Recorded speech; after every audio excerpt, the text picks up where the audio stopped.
One of the things that I learned really early on in my business is I wanted to delegate the tasks that were either billable. When I first started, it was billable work that I was getting for clients or stuff that generated money for my business. When I talk to entrepreneurs and they say like, I want to get myself booked, I'm like, no, this is not a task that an entrepreneur should be doing. This is not a CEO level task. We should just cut away all the mistakes and the time that we'll take and just work with someone that's experienced and who's got the full support.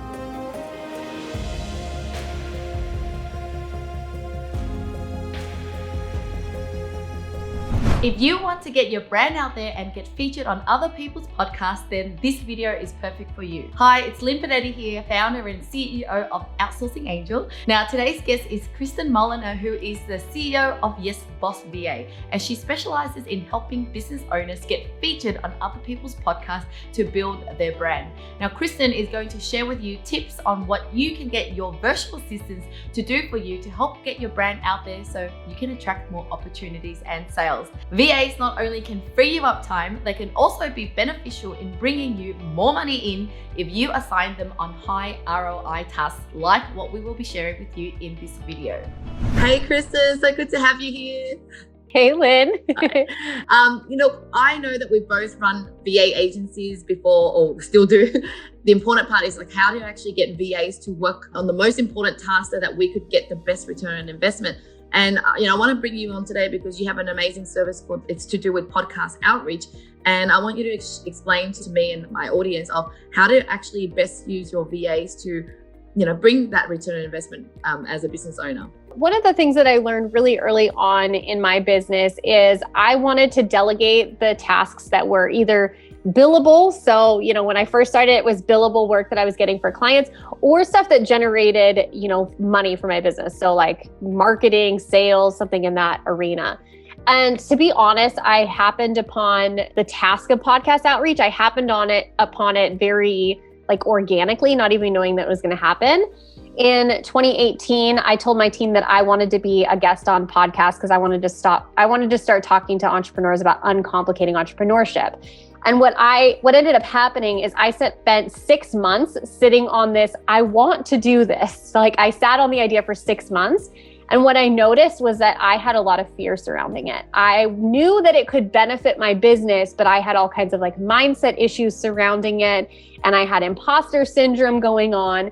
And so what ended up happening is my team said to me, hey, Kristin, you told us 6 months ago you wanted to get on podcasts. You said that you were going to do it. You're obviously not doing it. How about we do it for you? And what I have found is that by delegating, this is one of the additional benefits, I guess, for me, is by delegating, I was able to actually jump over my mindset issues. I didn't have to work through it necessarily. I just skipped over it. And once I started getting booked on podcasts, I was like, well, I guess I don't really have a mindset issue anymore because now I'm doing the thing I was scared to do and it's not that scary. And I owed that to my team. So that was kind of an upfront benefit for me. We ended up seeing happen very quickly is it became our biggest lead generator and the highest ROI task that I had ever given to anybody on my team before. So rather than just delegating something that was a billable thing, I was making maybe $20 an hour off of a billable thing. What ended up happening is my team was doing all the work to get me on podcasts, which meant that they weren't slowing down because I was getting in the way. They really just took it and ran with it. I would show up on a podcast. And for me, what the statistics now are that for every podcast that I'm a guest on, the business is generating about $2,000 worth of additional revenue. So I was thinking in my head, holy cow, this is way better than making $20 an hour off of a VA. I'm literally using them to help me generate leads, and they keep pushing the pedal to the metal because they've got really great goals. They've got a really great system. And yeah, it's been one of the most beautiful things that I did with my team. That is so amazing. So just in case the audience doesn't know, okay, podcast outreach is when you reach out to podcasts and get yourself proactively on their show rather than just wait around and hope someone invites you.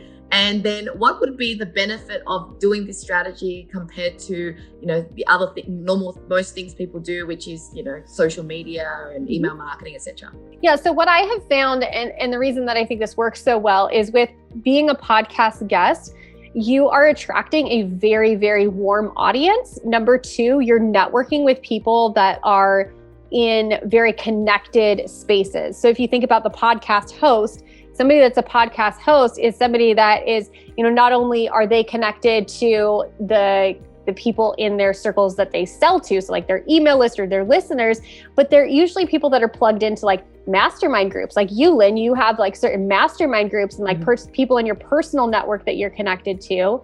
And as a podcast guest, you show up and the podcast host is asking you essentially to brag about yourself. Like, tell me all the ways that you're really great at what you do. And in what other environment are you able to show up and just brag about yourself where that's socially acceptable, So what ends up happening is you form this bond with the podcast host, the person interviewing you. And if you do it right, so if you look at these as relationships, and after the podcast interview, you make sure to maintain that relationship. Ask the podcast host, how can I be valuable to you? And really strengthen those bonds like you would in a traditional networking way. The leads and the referrals and the relationship and the collaboration that happens on the back end of that, it all is very natural. It's not like this having to do this really strict sales funnel because you're attracting cold leads. Like you have this person that's totally sold on working with you. It's just a matter of making sure that you stay front of mind for them. Yeah, you got such a great point, because when people are even starting their own podcast, I guess you're actually giving a platform for other people to brag about themselves and going deep into their business. But when you are the guest, you get to really deep dive into your knowledge and experience. And when people, even if you get one listener that listened and connect with you, that's one potential customer that converts into like you said, an average sale of $2,000. Okay, so now back to VAs. Like, what would they be doing in order to help a business owner get on to a podcast? Yeah. So I feel like this is something, when I talk to entrepreneurs and they say like, I want to get myself booked. I'm like, no, no, this is not a task that an entrepreneur should be doing. This is not a CEO level task. Getting booked on podcasts is very administrative in nature. So first, it's a little bit complicated in that you have to do some PR prep. So you have to write a really great bio and a really great pitch. A pitch includes some really good talking points, which is something we do for all of our clients. We help them with that upfront stuff. But after that, after you know what you're going to talk about and you have a really great bio, which a lot of entrepreneurs, they can do this for themselves. You sit back and just spend the time doing it. But beyond that, it's administrative. There are 4 research techniques that we teach to our clients when we're training their VA to take this on for them. 4 research techniques. There's learning how to find the correct email addresses so you can contact people. And then it's a matter of keeping a spreadsheet up to date. So this is not something that an entrepreneur should be doing. This is something that even a very basic administrative assistant can do for you. And I love that, because when I'm looking, I've done a lot of hiring in the past. When I'm looking for somebody that does like social media management, that becomes really complicated. Like you find somebody that comes in with their own ideas, and not that that's not a great task to outsource, but podcast outreach is so like cut and dry that you need somebody that can, stay organized, and they're going to stay on top of what they do. And just with those 2 very basic skills, you can get some fantastic results out of it. And you end up having a VA that's working on a task that has an amazing ROI. Oh, wow. So talking about the skills that you're saying, and you're just saying they're organized, is there anything else particularly? So if someone's like, okay, well, I'm interested in something like this, like what kind of skill set, like do I maybe already have a VA that has these things, skills that they can already do? But yeah, any softwares, anything else that, the qualification that they need to have? I have found that most people, if they have a VA, they can do it. So no, we use, G Suite and Google Sheets. And, when people work with us, we have all of our standard operating procedures listed out. We have all the video trainings that we hand over to a virtual assistant. So, we equip them with everything that they need to know.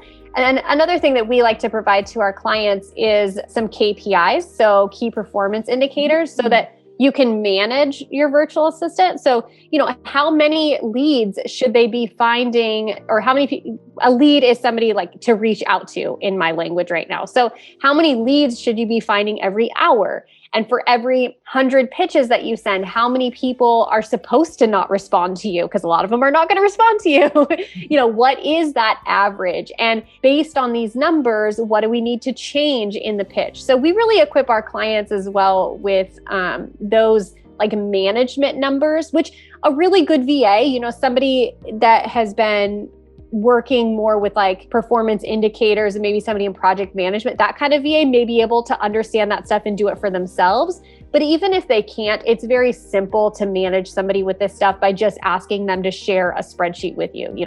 This, Jane Doe, did she say yes? Did she say no? How many times did you follow up? Like very, very simple data. Because I'm thinking even with content writing an outreach email, you would already even prep that up, and all they have to do is send the same template kind of out, right? Yes, you do send the same template. However, at the beginning of every email, we do suggest that you say something unique. But my team, my 100% Filipino team that works for me doing podcast outreach, they've developed a formula that you can actually use the podcast description and previous episodes to come up with that unique paragraph. So you're not even dealing with somebody having to like be a copywriter. It's like plug and play to sound unique. It sounds so amazing. Can you deep dive a little bit about the actual modules? Like what would be some of the key things that they'll learn in there, and kind of how long would it take VAs or even the client to go through the program before they can start executing? Yeah, so we tell our clients to expect that their VA is going to spend about 10 hours learning the material. However, during that 10 hours, there's actually work product being produced because they are actually finding leads and getting some research done. It's just a little bit slower during that time because they're really learning everything.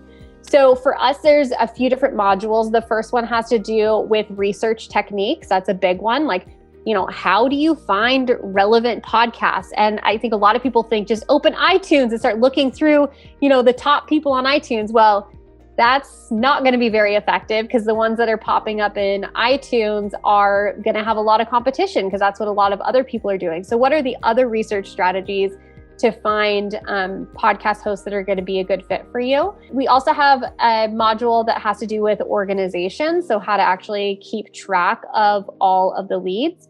And then my favorite is actually something that a lot of people don't think of, but this is where we start talking about profitable podcast guesting. We have a whole entire section in our client portal that has to do with what to do after the podcast interview has aired. So conversation starters for the entrepreneur themselves. So after you hang up on a phone call or interview recording, like what should you talk about so that this person knows that you want to maintain a relationship and so that you set this up for a good networking connection? So what are some conversation starters? What are some different things that your VA can do for you so that you maintain the connection beyond the podcast? We also have an SOP in there about like just a quick checklist of ways that you could repurpose the content. I know you're big on content repurposing, and we are too. It's like you just spent an hour talking to somebody and giving some really great details in your own words. How can your team then take that to repurpose it for, social media content or, videos or copy or emails or blogs, all kinds of things, right? So on the back end, that's my favorite is, what do you do once the podcast has been recorded? What do you do now? Because what we have found is that 25% of the profitability you're going to get from a podcast has to do with it airing, like the actual dropping of the episode, 25%. But maintaining that relationship and continuing to use the content and to network with the people that, the podcast hosts that you've met, that's where that 75% really kicks in. And we want to make sure our clients don't miss out on that as well. Yeah, I really love that you have such an holistic approach in everything that you do. And plus you also have done it for yourself, created results. And I've personally also experienced your service, and I know it works because you just kind of like do everything the right way, you don't have to make the mistakes, because if you don't know what you're doing, you could get your VA, just reach out to anybody, and then just not getting the result. And I just think, people should just cut away all the mistakes and the time that will take and just work with someone that's experienced and who's got the full support for, and especially if your experience with working with VAs from the Philippines as well. So it's very, very specific. So I'll let the audience get the link to your website, etc., so they can find more information. So thank you so much, Kristin, for your time. Yeah, of course. It was such a pleasure, Lynn. Thank you so much for watching, guys. You can download a free copy of the exact podcast pitch template that's made Kristin $94,000 for her business. See link in the description below. Now, if you'd like to discover more tasks you can outsource to a VA, then check this next video here.